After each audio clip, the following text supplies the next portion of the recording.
iddoo gargaarsa deemne hundatti shaaqaa dhabnee hin beeku. Kanaaf iddoo hundatti wal argina, bakki irratti wal arginu immoo bakka eebbifamaa, bakka qulqulluu, bakka siyaasa hin qabne, bakka addaan wal qoodiinsi hin jiru, bakka gosa ittiin lakkoofne, bakka ilmi namaa namumti itti lakkaatu hundatti waan argineef baga isin keessaa bahee isinis isa innis isin ta'uu argine baay'ee itti gammadnee jirra. Ulfaadhaa galatoomaa ilma akkanaa nama taasisu qabu.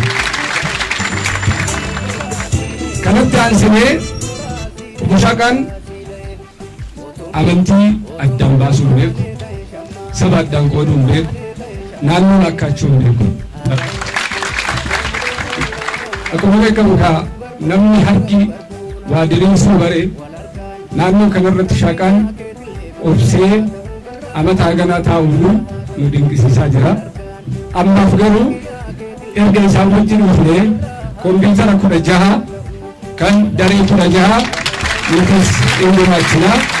Kanatti aansuudhaan yoon blaakboordii hin qabnu jedhanii inni soon jiraatiin 16 binneen dhiyeessine. Mana barumsa kanaa qofaa osoo hin ta'in Amboo keessa yeroo 3 yeroo 4 wajjin dhufnee jirra. Yuunivarsiitii Amboos daawwannee jirra. Biyya hayyoota, biyya